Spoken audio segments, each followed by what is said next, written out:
Hello and welcome back to the Morale Project. I am your host, Senior Master Sergeant Cynthia Limoges, Human Resource Advisor for the Rhode Island Air National Guard, or also your diverse and inclusive practitioner. So today's topic is really interesting. It's just about diversity and inclusion. And so I always like to start off with my point of view when coming to any training course about diversity and inclusion is when I talk about diversity, I don't just talk about our cultural backgrounds. You know, I like to be inclusive of all of the experiences that we have, that we bring to the table on a human level. That includes our personal experiences, educational level, so forth and so on. So introducing our special guest today, Staff Sergeant KJ Huang and Senior Airman Kenneth Diaz. So welcome you two. Thank you. Thank you. I'd like to start off with Staff Sergeant Huang. How about you tell us a little bit about you? I have a long journey to come over here, represent diversity in this podcast. My military history started back in 2004. Joining the military is my family legacy, and as my father did, I joined our RTC cadet back in 2004, and I spent 2 years training in my college area.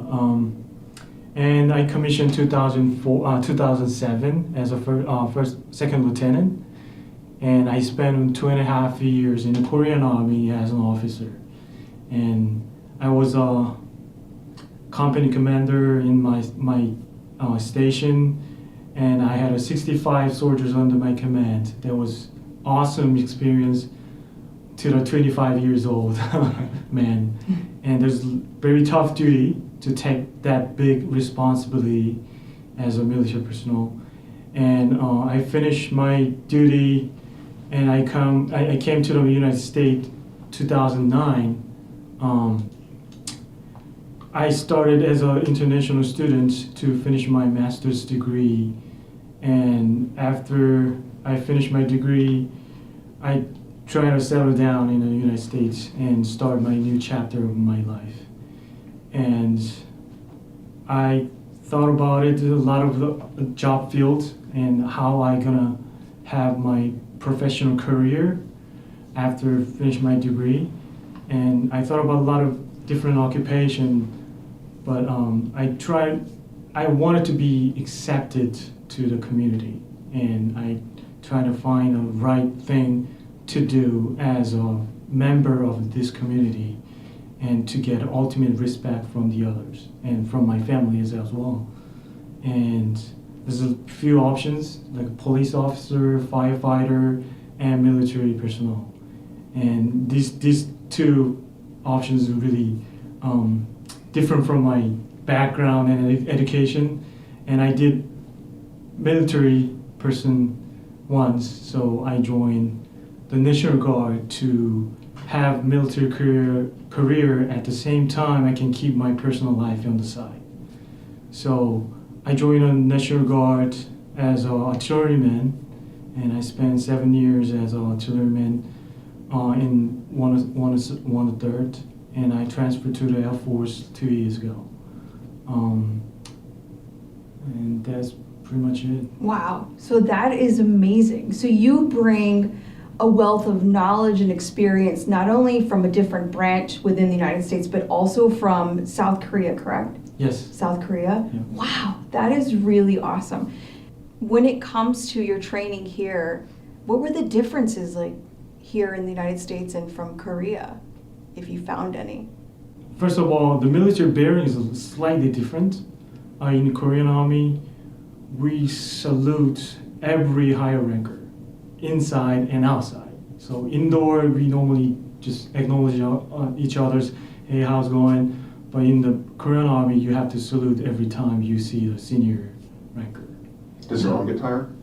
Yeah, a little bit. But I was an officer, so I don't really salute much. But the lower enlistment men, they had to salute 100 times a day. Wow, So that is really different interesting. culture. Yeah. And the training was also different. And here, NCO taking charge in the training and run the operations, but back in the Korean Army, officers do the training as well. So not only discuss the tactics and strategy, they actually execute the plan and execute the training segment too. So I was lucky to have that opportunity to, deliver the training to the young soldiers and try to be a mentor to them. That was a tough job because 25 years old man is not really knowledge enough to give somebody like that. So that was a great opportunity. Do you find yourself mentoring some of our folks here in the Air National Guard? Yeah, that was very unique experience too. When I went to the basic training, I was get trained with a 17 years old Wow. young kids fresh out of high school. Yeah. That was a very tough transition to me because I have to hang out with them, I was 29 already. So there's an age difference and culture difference, but I try to be the same, trainee with them. But like you said, I try to be a mentor because I have a little more experience. A lot more experience, I think is fair to say, right? Yeah, wow, well, thank you. And, these stories are so powerful when our goal in our military is to create that connection with one another. So I am so grateful you're here to join us. I'm grateful that you've decided to join our team, whether Army or Air. It's an honor to have you here. So we have Senior Airman Kenneth Diaz here. Yes. So let's hear it. I hear you have this amazing story, and I'm honored to have you here as well. Well, thank you so much for having me. So I was born in Puerto Rico, the beautiful island of Puerto Rico. I was raised there till about 6 years old. Came to the States, and that's where life began for me. Especially the cold, right? It's completely different. But as I grew, the passion for the military also grew. Seeing my mom, her partner for a very long time was Mexican, right? So him not having the same opportunities that I had due to citizenship or whatever it may be, opened up my eyes to say, wow, I have this very accessible to me. I want to make sure that I take advantage of things like that, right? So I grew up watching the military movies. I grew up watching the shows and the videos. And again, the passion just continued to grow. My grandfather also served in the Vietnam. And my father not having also the opportunity because of things that he had done in his past, belonging to gang and in and out of jail. He was a phenomenal father. It's just when he was younger, decisions that he made, but he always guided me to the right path and always said, hey, you need to join the military. This is going to be a great opportunity for you. And you're young and you don't really pay attention to it, but you start realizing, man, this could be a great opportunity for me. And then also, college was another thing that they kept on pushing because they didn't have the opportunity to do that for themselves, both of my parents. So the time came and it was time for me to make it happen. I ended up graduating high school, tried to join the military. It was difficult for me because of the language barrier. So I went to college. I went to New England Tech and I studied video and audio production. Once I got my degree, I said, I feel a little bit smarter, right? I went to college and I decided to try it again. And it was a difficult path. And I remember I couldn't pass the ASVAB. I was just not good at math. I know what 2 plus 2 is now. But it was just difficult to pass it because of the language barrier that I had. And so I dedicated myself and I studied, but I remember just not passing it and going home and crying. And I used to tell my father and my grandfather and my mom, I don't think that I can do this. You guys are expecting too much of me. And they would encourage me and tell me, look, you have another chance. Do it again. Keep doing it. We'll help you study this and that. And back then, I saw it as an annoying thing. Like, leave me alone. I don't want to do this anymore. now I understand, the impact that was in my life for them to continue to push me, because they knew where they came from, and they knew what I could be and where I didn't need to be, right? And so I ended up passing the ASVAB, and then another hurdle. I had some medical things that they disqualified me for acne, teenage acne, Oh, wow. which was to me I didn't know that was ridiculous a because thing. everybody goes through that, right? But that was like, man, I couldn't understand why everything was holding me back. And finally, Sergeant Reyes, fought for me. Senior Master Sergeant Reyes, and she fought and encouraged me, and with the motivation of my family, I finally made my dream come true, right? Mm-hmm. And I was able to make my parents proud, which was making me in return very happy, because I always strive to make them proud. And one of the things that I learned from that it wasn't why was it happening, but the reasoning behind it, right? Or why is this happening to me? I started seeing it as more like, yeah, why is this happening to me? What can I learn from this? What can I take from this? And what I took was that it made me stronger, it made me persistent, it made me tackle what I wanted, and now I can apply that in anything I want, right? Mm-hmm. I can say, look, I was denied 5 times to join the world's greatest Air Force, but here I am. So that's the lesson that I took from that. And funny enough, at that time that I wanted to join, there was no bonus. But that when it ended up happening, there was a bonus for the job that I was going into, and it worked out. I was like, well, if I would have joined back then, I would have gotten a bonus, right? And that's kind of how I saw it. Yeah. And here we are, 7 years later, and still serving. I just re-enlisted a few months ago for another 6. Woohoo! So, Congratulations with that. Thank you. That's awesome. So, and a unique thing about that I'd like to mention about Senior Diaz is he is a producer and a singer and songwriter. So I just learned this recently over a drill. I think it was Christmas drill. Where he creates his own music. And so I was quite impressed. Thank you so much. Yeah, and this a little opportunity came your way even in the military. Am I correct in saying that? Yes, absolutely. That's what's great about the Air National Guard is that it's on a part-time basis. So it allows you, like Sergeant Huang mentioned, that it allowed him to focus on his career and his family, right? So that it's the same thing for me. It allowed me to focus on things that I wanted to do while I established myself as a professional. And so, like I mentioned before, I did go to school for video and audio production, and I had a passion for that. I had a passion for movies and how they were filmed, the music behind it, the scoring. That I had a phenomenal passion for it. So I started creating music on my own. I grew up in church, and I started doing that, and eventually it just turned into, man, this is good. I like it for how it makes me feel. A phenomenal story.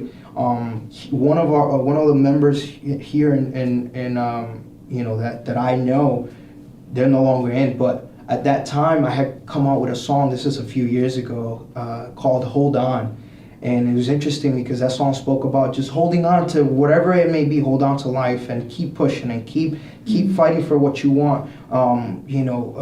Whatever stress you're going to, whatever's happening in your mental health, just keep pushing, right? And I remember getting a call from this member, and they were like, "You saved my life with this song." Wow. And that was like, man, and I was in tears because I said, I can't believe that something that makes me feel like that made somebody else feel the same way, and potentially saved their lives, and whatever they were going through. And that's the music. That's so awesome. And the opportunities that I've been able to take on because of the music and doing it part-time from the military. It's That's just so great. great. Yeah. It's always great to hear these success stories. And Sergeant Huang, what do you do now in the Rhode Island Air National Guard? I'm at the 282nd, and I'm the infrastructure shop. Mm-hmm. So I establish and support switches and routers and build a network infrastructure to support and provide network access to our end users. That is awesome. That's awesome. Yeah. And then on the civilian side, we kind of had a little conversation before. You work with the NBTA. So Transportation Authority in Boston area. I'm the project manager of the procurement departments. I oversee all the inventory transactions and compliance and the vendors' performance and evaluating their performance based on the key KPIs. So I do pretty much working like a project manager. Yeah. Nice. Oh my gosh. So your master's degree is in project management. In project right? management. Yeah. Nice. That is so awesome. And I have to ask this: what differences do you feel being a former commander to now being enlisted? Very different, Yeah. but the core values is the same. We serve the country as a military personnel, and we deliver the diversity and different background to build up our ultimate goal, which is greater good. Yeah. And as an officer, you take ultimate responsibility for everything. But as an enlistment soldier, you played a role in a very specific area and deliver the value to the team as a team member. And also, at the same time, you have to be a good team leader. Yeah. So the core value is the same, I think. Well, that's absolutely great to know. And so, just revisiting the whole concept of diversity and inclusiveness. I mean, these are some things that are so important in our military now. And I always try to emphasize how it allows us to have that connection together, not just culturally, right? But our cultural differences, but appreciating where you come from, your life experiences, what you bring to the table, real and raw. Like, I love to hear that, real and raw. Sergeant Huang, are you married? Do you have a family? I have a wife and 2 kids. How old are your kids? My son is 8 years old and my daughter is 6 years old. Oh, that's so sweet. And is your wife from South Korea as well, or you met her here? She's a first generation immigrant, so she came here as a teenager and she grew up in Wakefield, Massachusetts. Oh, wow. And she's from South Korea as well? Yes. Oh, wow, that's really cool. What about you, Sergeant Diaz, or Airman Diaz, excuse me, I just promoted you. Thanks for the That's promotion. great. Yeah, so I'm married, my wife Ashley, and we have what I consider a child, a husky. Oh, yeah. Yeah, she's almost 3, and yeah, we're very happy. That is so awesome that you're both family oriented, and I'm sure your families appreciate you and everything that you do. Absolutely. We always talk about how D&I is so important to our organization, and I still find that there's some folks out there that struggle with how important it is when it comes to contributing within our unit. Sergeant Huang, can you talk about something that you were able to bring to our organization that you felt contributed?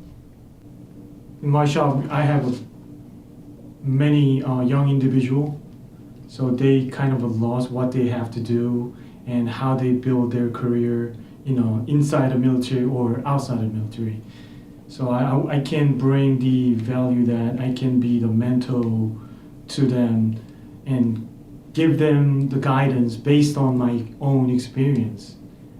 It could be just because I'm older than them or I have more experience, I'm not always right. So I can also learn something from them, but to know that we have to talk to each other and still engage inside and outside the military. So I want to see more opportunity outside of uniform.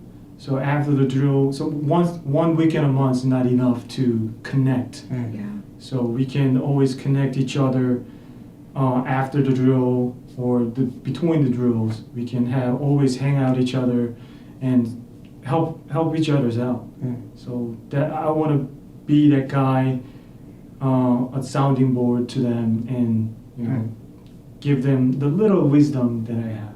Wow, those are really Awesome. great recommendations and a lot to bring to the table for sure. So I hope Absolutely. to hear some success stories, right? Some success stories. Sergeant, or I keep calling you Sergeant I'll Diaz. take the promotion. Right, right. I think I'm like calling it as it should be. Senior Airman Diaz. Yes. Tell us. Yeah, so for me, I think, how I mentioned, the language was a barrier, right? And it prevented me from being able to do what I wanted to an extent, right? Because I did what I wanted to do regardless of that. But not only, did I not let it stop me, but I was able to bring it in and utilize it as a tool to maybe help. Right, being in recruiting, I've been able to help parents understand that might not speak the English language.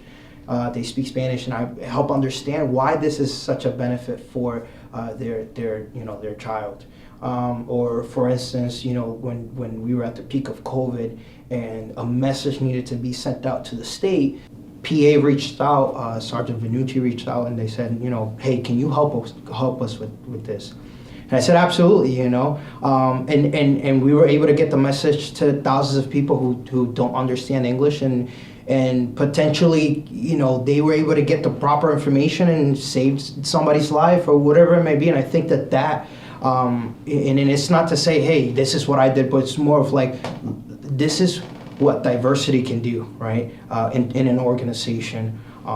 And yeah, so that's my take on it. That is awesome. And a shout out to all of our servicemen and women that were out there during the peak of COVID. Absolutely. Different languages. We had Portuguese. Mm-hmm. We had all these different languages out there. So shout out to all of you and your awesome work. Thank you. Thank you so much. Thank you. Absolutely. Thank you for tuning in. This is Senior Master Sergeant Cynthia Limoges, your host. I hope you tune in next time to the Morale Project. And here is Senior Airman Diaz with his hit Hold On. The Morale Project.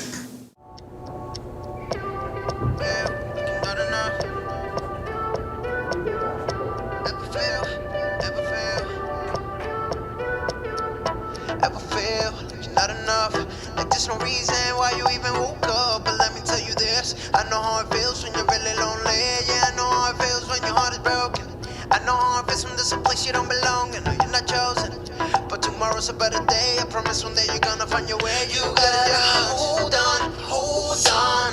Don't let them take that spark inside away. Don't let them know, oh no.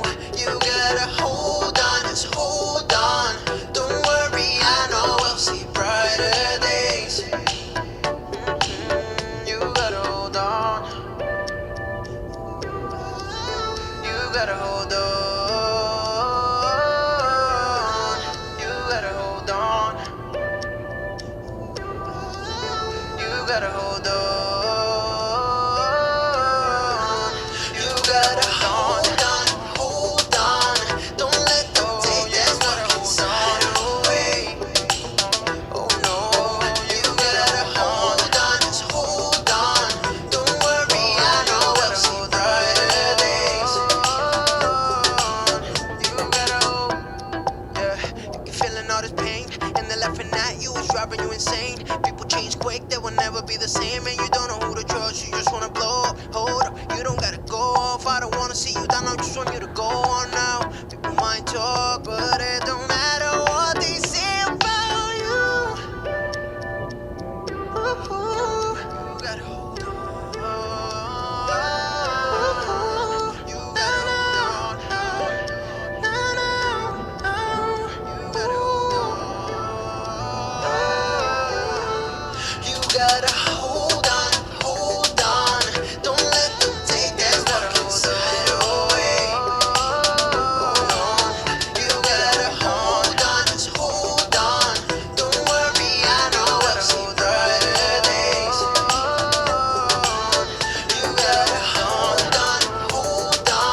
don't take no L.